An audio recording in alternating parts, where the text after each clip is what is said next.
Lanjutan cerita sebelumnya. Bab 12. Kusir mengeluarkan sebuah balok penumpu dan menyuruh Lestari turun terlebih dahulu. Kemudian, dia baru memapah Wira untuk turun dari kereta. Danu dan Sony mengeluarkan dua kotak cendana dari dalam kereta. Saat melihat keempat orang itu memasuki toko, pegawai toko pun menyambut mereka dengan ramah. "Tuan, apa yang bisa aku bantu?" Setelah melihat reaksi pegawai toko, Danu dan Sony langsung mengerti maksud Wira menyuruh mereka berganti pakaian. Tadi pagi saat mereka berempat mau membeli barang, mereka bahkan sudah diusir terlebih dahulu sebelum mengatakan apa-apa. Sekarang, setelah melihat pakaian mereka, pegawai toko malah langsung bersikap sangat ramah. Wira berkata dengan penuh percaya diri, "Aku datang untuk mencari pemilik toko, suruh dia keluar. Namaku Hendra Suteja. Siapa namamu? Untuk apa kamu kemari?" Hendra Suteja, tuan ketiga keluarga Suteja yang gemuk itu berjalan turun dari lantai 2. Dia mengamati Wira terlebih dahulu, lalu melirik Lestari, Danu dan Sony. Kemudian, seulas senyum ramah muncul di wajahnya. Setelah melihat pakaian mereka yang bagus, Hendra langsung merasa Wira berasal dari keluarga yang sekaya keluarga Suteja. "Namaku Wira. Pak Hendra, dengar-dengar kamu itu pedagang makanan manis yang paling berpengalaman di Kabupaten Uswal. Aku punya sedikit barang langka. Entah kamu pernah lihat apa enggak?" Sebelum menunggu Hendra mempersilahkannya duduk, Wira sudah langsung duduk. Sony menuruti perintah Wira untuk meletakkan kotak cendana yang dia pegang di atas meja, lalu kembali ke tempatnya. Setelah itu, Lestari pun maju dan membuka kotak cendana itu. Saat mengangkat sapu tangan yang menutupi kotak itu, dia membatin, "Kak Wira ngapain sih? Kenapa nggak langsung suruh Sony buka? Lagian, apa kegunaan sapu tangan ini?" Saat Lestari melangkah ke samping, Hendra yang melihat gula putih di dalam kotak itu langsung terkejut. Dia buru-buru melangkah maju dan berseru, Kenapa kamu bisa punya begitu banyak lapisan gula? Pada saat merebus gula mentah, kadang-kadang bisa terbentuk lapisan gula. Namun, jumlahnya hanya sedikit. Di dalam kotak cendana yang sebesar ini, ada sekitar 4-5 kilogram lapisan gula." Hendra sangat penasaran dari mana Wira mendapatkannya. "Pak Hendra, itu bukan lapisan gula, melainkan gula kristal dari wilayah barat." Wira memutar matanya, seolah-olah sedang menghadapi orang desa. "Coba saja." Lestari membelalakkan matanya. Dia sangat terkejut saat melihat Wira yang mampu berbohong dengan begitu baik. Siang tadi, Wira baru memberitahu mereka bahwa itu adalah gula putih. Sekarang, dia malah memperkenalkannya sebagai gula kristal dari wilayah barat kepada Pak Hendra. Lestari merasa tindakan Wira sangat mengesalkan dan sombong. Sementara Danu dan Sony tetap terlihat cemberut sesuai perintah Wira. Gula kristal dari wilayah barat. Pak Hendra dengan hati-hati mengambil sedikit gula untuk mencicipinya. Setelah itu, matanya langsung berbinar. Gula ini jauh lebih manis daripada gula coklat dan juga terlihat jernih. Memang cocok disebut sebagai gula kristal. Jika ada yang bisa memasok gula kristal untuk Hendra, dia bisa menjadi pedagang gula terbesar di Provinsi Jawali. Meskipun sangat menginginkannya, Hendra tetap berkata dengan tenang, "Apa kamu membawa gula kristal ini ke toko gula keluarga Suteja supaya aku bisa membantumu menjualnya?" Tapi ini masih belum akhir tahun. Bisnis gula masih belum begitu lancar. Dari pengalaman berdagangnya selama ini, Hendra tahu bahwa dia tidak boleh bersikap terlalu antusias meskipun sangat menginginkan sesuatu. Jika tidak, penjual akan menaikkan harganya. Sebaiknya dia berpura-pura untuk tidak menginginkannya. Jadi, orang lain yang akan memohon padanya. Dengan begitu, dia bisa mendapatkan keuntungan besar. "Pak Hendra, bukan begitu. Aku cuma datang buat tanya harga, lalu aku masih mau pergi tanya pada Pak Saul. Abis pulang ke kota pusat pemerintahan, aku baru bakal buat keputusan."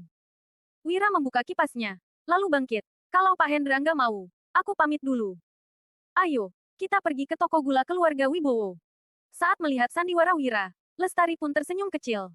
Dia merasa akting Wira sangat bagus.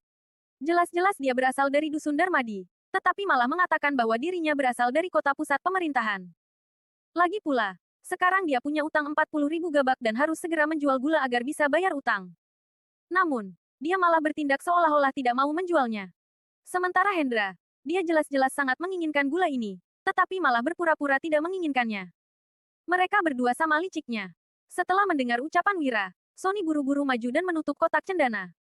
Kemudian, dia mengangkat kotak itu dan bersiap-siap untuk pergi. Sebelum datang, Wira sudah berpesan kepada mereka untuk langsung mengikuti apapun perintahnya. "Hais, Wira, aku toh nggak bilang nggak mau." Hendra langsung menahan Wira dan berkata, "Aku bakal beli gula kristal ini 1.000 gabak per setengah kilo. Keluarga Wibowo juga menjual gula. Jika mereka mendapatkan gula kristal ini, bisnis mereka pasti menjadi jauh lebih baik daripada bisnis keluarga Suteja." Setelah mendengar ucapan Hendra, Lestari mendengus dalam hati. Tadi, dia yang mengestimasikan harga itu. Ternyata gula ini memang bisa terjual dengan harga setinggi itu. 1.000 gabak. Wira melirik Hendra dengan tatapan merendahkan. Lalu berkata dengan cemberut, minggir. Wira, aku salah. Gimana kalau 1.500 gabak? Enggak. Gimana kalau 2.500 gabak? Hendra tersenyum sambil menaikkan harga. Saat melihat Wira masih tidak memedulikannya dan hendak pergi, dia pun berseru, baik, Wira. Aku nggak bakal dapat keuntungan.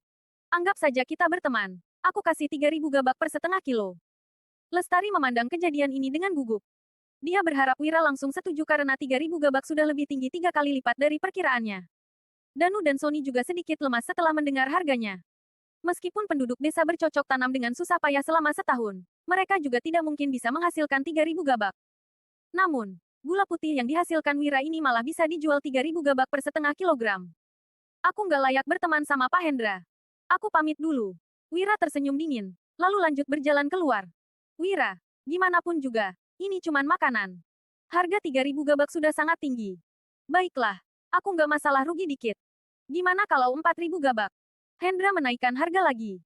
Namun, saat melihat Wira yang tetap tidak menghiraukannya, dia pun berkata dengan kesal, Wira, gimana kalau 5.000 gabak? Ini harga tertinggi yang bisa aku kasih. Kalau kamu masih nggak setuju, pergi saja ke toko gula keluarga Wibowo. Lihat berapa harga yang bisa mereka kasih. Lestari, Danu dan Sony sudah tercengang. Kali ini, Wira juga menghentikan langkahnya. Hendra mengira Wira sudah setuju. Dia pun mengeluh. Wira, meski gula kristal memang langka, gimana pun juga itu cuman makanan. Harga 5.000 gabak sudah sangat tinggi. Namun, Wira malah mencibir. Pak Hendra, kukira kamu itu pedagang paling berwawasan di Kabupaten Uswal. Tapi setelah dengar kata-katamu itu, sepertinya aku sudah salah. Hendra menghela napas. Wira, aku tahu kamu masih pengin harga yang lebih tinggi. Tapi gimana pun juga, itu cuman gula. Memangnya bisa dijual seberapa mahal? Bahkan pemimpin kabupaten juga belum tentu sanggup makan gula yang harganya 5.000 gabak per setengah kilo. Lestari menatap Wira dengan cemas. Dia benar-benar ingin mewakili Wira untuk setuju. Namun, Wira mencibir lagi. Pak Hendra, siapa yang bilang kalau gula kristal ini untuk dimakan? Hendra pun kebingungan. Wira, memangnya gula bisa digunakan untuk apa lagi selain dimakan? Lestari, Danu dan Sony juga terkejut dan mempunyai pertanyaan yang sama. Wira berkata sambil tersenyum sinis. Ini adalah pertama kalinya gula kristal muncul di kerajaan Nuala. Entah kapan baru bakal muncul lagi. Gula kristalnya cuman begitu sedikit. Memangnya pemimpin kabupaten masih bisa mendapatkannya? Pejabat kelas rendah yang dapat gula kristal ini mana mungkin memakannya? Nggak peduli siapapun yang mendapatkannya. Mereka bakal menghadiahkannya untuk atasan mereka. Orang yang menerima hadiah ini bakal mengingat orang yang menghadiahkannya. Sebab, ini adalah barang langka yang belum ada sebelumnya. Aku sudah begitu terus terang. Apa Pak Hendra masih mau pura-pura bodoh?